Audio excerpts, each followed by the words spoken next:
Good afternoon, everyone. So the topic that our Prof. Floor deleted that we will discuss this afternoon is the global media cultures. So the first period in the development of media that contributed to globalization is oral communication. Language became the most important tool as a human being explored the world and experienced different cultures. Language is a vital part of human connection. Although all species have their ways of communicating, humans are the only ones that have mastered cognitive language communication. Language allows us to share our ideas, thoughts, and feelings with others. It has the power to build societies, but also tear them down. So, language is important to culture and society. Language helps us express our feelings and thoughts. This is unique to our speech because it is a way to express unique ideas and customs within different cultures and societies. By learning a foreign language, we can understand ideas and thoughts that may be different from our own culture. You can learn customs and how people interact in a given society. Language helps preserve cultures, but it also allows us to learn about others and spread ideas quickly. Language humans to cooperate. Language facilitates complex coordination and is essential for establishing norms, governing production efforts, and distribution of collective goods that motivate people to cooperate voluntarily in large groups. So it allowed the sharing of information, transmitting information and ideas from one individual or group to another. Oral communication led to markets, trade, and cross-continental trade. The media industry is, in many ways, perfect for globalization or the spread of global trade without regard for traditional political borders. The low marginal cost of media mean that a wider market creates much larger profit margins for media companies. Because information is not a physical good, shipping costs are generally inconsequential. Finally, the global reach of media allows it to be relevant in many different countries. Globalization is a world economic trend generally refers to the lowering of economic trade borders, but it has much to do with culture as well. Just as transfer of industry and technology often encourages outside influence through the influx of foreign money into the economy. The transfer of culture opens up the same markets.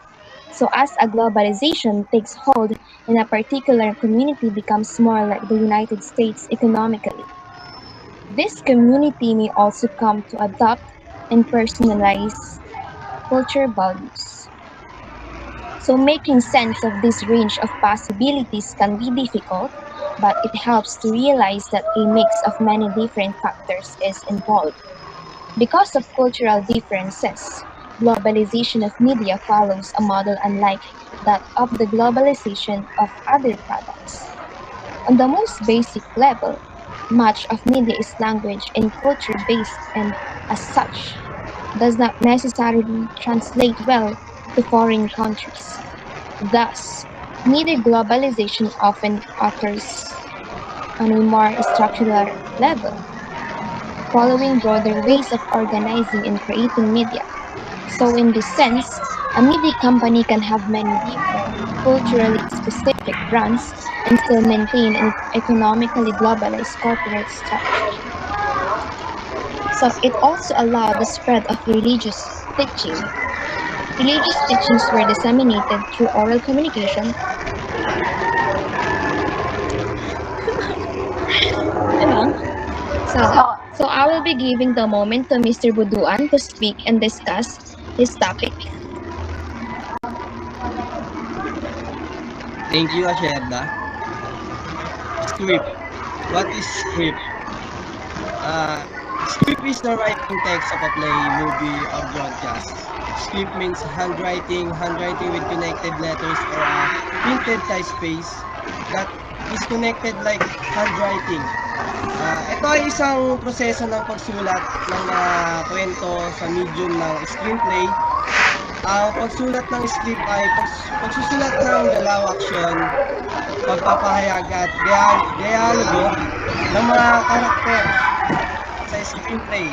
Sa format ng screenplay, ang proseso ng pagsulat ng nobela, tula o salaysay ay ganap na naiiba kaysa sa pagsulat ng script. Distance become strain for oral communication. Is a transfer of information from sender to receiver by means of verbal and visual aid, visual, visual aids. Ito ay isang pandiwang paraan ng komunikasyon kung saan pinapahayag mo ang iniisip, nagpapakita ng mga idea at nagbabahagi ng impormasyon. And subdivided into chronological section that often but by no means always reflect relevant social and political changes. It's allowed to writing and permanent quantification of international, economics, cultural, religion, and political practice. Yun lang. Head into reporter na si... Okay, siya nga. Like, Yan lang. Printing press. There was a continuous product per reproduction and circulation of reading material. Printing press made it possible to put information on paper quickly and cheaply, leading to an explosion in the distribution of books, pamphlets, pictures, and newspaper. It's also enabled to creation of new form of writing communication. Ito yung makina kung saan inililipat ang teksto at mga imahe mula sa movable type patungo sa papel o iba pang media sa pamamagitan ng tinta. Ang movable type of papel or paper ay naimbento sa China at ang pinaalumang kilalang omeral na libro na nakalimbag mula sa movable type of nilikha sa Korea noong ika-14 na siglo. Ang paglilimbag ay unang naging mekanisado sa Europa noong ika-siglo, 15th ika-siglo. Next report. ay, Rana, ikaw na. Sige, GG. Yo, what's up? Electronic media. Ano nga ba yung electronic media? Electronic media is the media that one can share on my electronic device for audiences viewing. Electronic media and communication sector, which ranges from telecommunication networks and the internet through to radio, television, and film, is itself among the most active in the current drive for the globalization of production, markets, and trade. That the vast reach of this media continues to open up new vistas in the economic, political, and cultural process of globalization. Ano nga ba yung electronic media? Ito yung ito yung kauna-unahang kailangan natin ngayon sa ating kasalukuyang tinatakbang mundo. Dito natin malalaman yung mga nangyayari sa kapaligiran natin or malalaman yung mga impormasyon na masasagap natin is kahit saang lugar pa yan, kahit saang lupalop ng mundo pa yan, is malalaman natin through to electronic media. Kasi gawa nga ng meron tayong telepono, meron tayong TV, meron tayong radio na kasalukuyang ginagamit natin ngayon. And example na ito, radio quickly became a global medium reaching distant regions. Kahit nasaan lugar ka pa, gaya nga ng sinabi ko, kahit nasaan lugar ka pa, once na may malalaman at malalaman mo kaagad ng impormasyon gamit lang to. Hindi tulad ng dati na susulat ka pa sa magsusulat ka pa, susulat ka pa ng liham para maipadala kung ano mga nangyayari. Kasi ganun yung dati. And mas lalong pinadali lang ngayon. And yan, television considered as the most powerful and pervasive mass medium. It brought together the visual and aural power of the film with the accessibility of radio. Kaya nga sinabi ko, di ba? Television, yan yung pinaka-importante sa atin ngayon. Kahit na maraming bias, maraming bias na mga site, pero iilan lang yung mga matitino, like parang hindi nila binabayaran, ganun. Putang ina Yun nga lang. ito. Yung electronic media, mas lalong lumalaki at papalaki pa ng palaki kasi ano siya, parang modern technology siya na hindi na natin kailangan magsulat ng mga liham, magpadala pa, tapos ilang araw pa natin makukuha.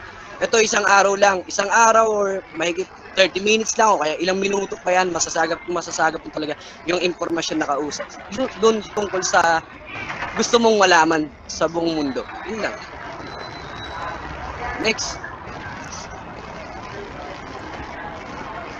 Next na. Digital media. Digital media are often electronic media that rely on digital code. Many of our earlier media, such as phones and TVs, are now considered digital media. Digital platforms change the economics of doing business across borders, bringing down the cost of international interactions and transactions. Small businesses worldwide are becoming multinationals by using digital platforms such as eBay, Amazon, Facebook, and Alibaba to connect with customers and suppliers in other countries. Individuals are participating in globalization directly, using platforms to learn, find work, showcase their talent, and build personal networks. Some 900 million people have international connections on social media and 360 million take part in cross-border e-commerce. Ano nga bang digital media? Ang digital media is connect sa electronic media. Like, Facebook. Ginagamit ang Facebook through laptop, cellphones, and even television. Pwede na. And like, mga small business owners, ginagamit ang social media para magkaroon sila ng contact and transaction sa mga customers nila na nasa ibang lugar o nasa ibang bansa.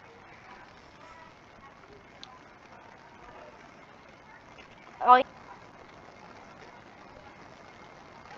Maraming salamat sa mga kapwa reporter. So, yun lang po ang aming iuulat sa araw na to. Maraming salamat po. At sana po naintindihan po ninyo ang mabuti at naipaliwanag po namin na maayos yung natalakay. Yun lamang po. Maraming salamat po.